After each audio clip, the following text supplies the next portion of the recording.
Saudi আরবে অনেকেই নতুন আসছেন, তো আসার পরে আপনাকে বেশ কিছুদিন আপনার দালাল বসায় রাখছে, কোথাও কাজ দিতে পারতেছে না। তো আপনি কিভাবে কাজ খুঁজে বের করবেন আজকের এই ভিডিওতে একটু বলে দেব। তো অনেকেই সৌদি আরবে এসে বসে আছেন, বিশেষ করে যাদের 3 মাসের ইকামাদের নিয়ে আসছে। তো আবার অনেকেরও ইকামাও হচ্ছে না। কথাগুলো একটু শুনে যাবেন, আপনার উপকারে আসবে ইনশাআল্লাহ। তো অনেকেরই ইকামা হচ্ছে না, প্রায় 1-1.5 মাস থেকে হয়তো এই ইকামাটা পাচ্ছে না, অনেকেই পাচ্ছে না, আবার অনেকের আবার হইতেছেও। তো এখন বর্তমানে যে তুলনায় মানুষ আসতেছে, সেই তুলনায় ইকামাগুলো তাদেরকে দেওয়া হচ্ছে না। তো এই যে আপনার দালালে যে আপনাকে 3 মাসের ইকামা দেয়া নিয়ে আসছে, আনার পরে সৌদি আরবের একটা রুমে বসায় রাখছে, আপনাকে কোথাও কাজে দিচ্ছে না। তো আপনি কিন্তু এখন অধৈর্য হয়ে গেছেন। সাধারণত এটা আমার ক্ষেত্রেও হবে, যদি আমি একটা লোকে আমাকে নিয়ে কোথাও নিয়ে কাজে দেওয়ার কথা বলে সে যদি আমাকে বসায় রাখে, তখন কিন্তু আমার ভালো লাগবে না। তো বসে থাকলে কিন্তু লস। এদিক দিয়ে আবার দেশ থেকে কিছু দাঁড় দেনা করে আসা হয়েছে। তো এরকম অনেকেই কিন্তু বসে আছেন, কাজ পাচ্ছেন না। তো এই কাজটা আপনি কিভাবে বের করবেন, এবং কি আপনার যে দালাল ইকামা দিচ্ছে না, সেটা হলো সবচেয়ে বড় প্রবলেম।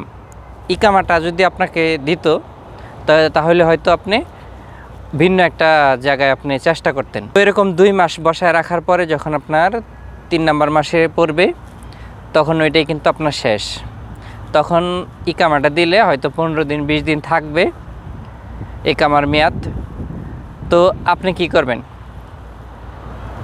আপনার দালালের কাছ থেকে তখন আপনি নিজে নিজে চেষ্টা করতেছেন অন্য জায়গায় কাজ নেওয়ার জন্য, বিভিন্ন লোকের মাধ্যমে অথবা আপনার আত্মীয়র মাধ্যমে। তো নেওয়ার জন্য চেষ্টা করতেছেন, তো সেই ক্ষেত্রেও পাচ্ছেন না।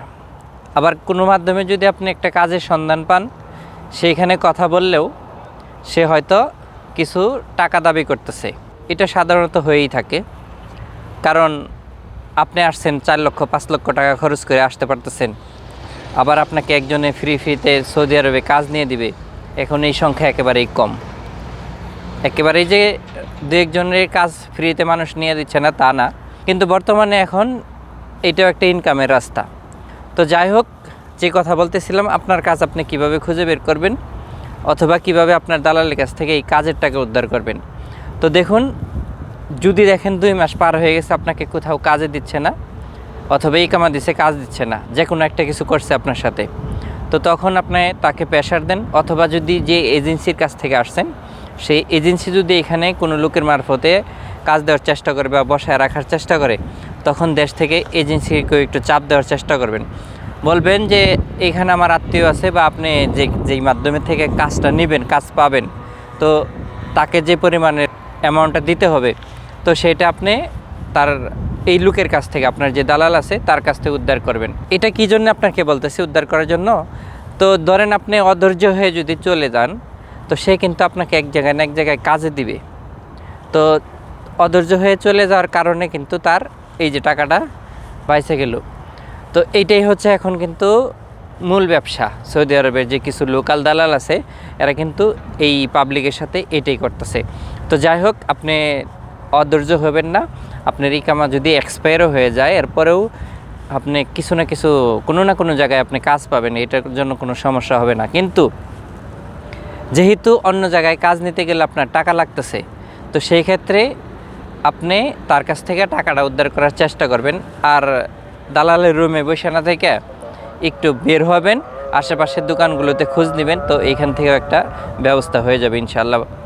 তো সবাই ভালো থাকবেন, ভিডিওটি শেয়ার করে দেবেন। আল্লাহ হাফিজ।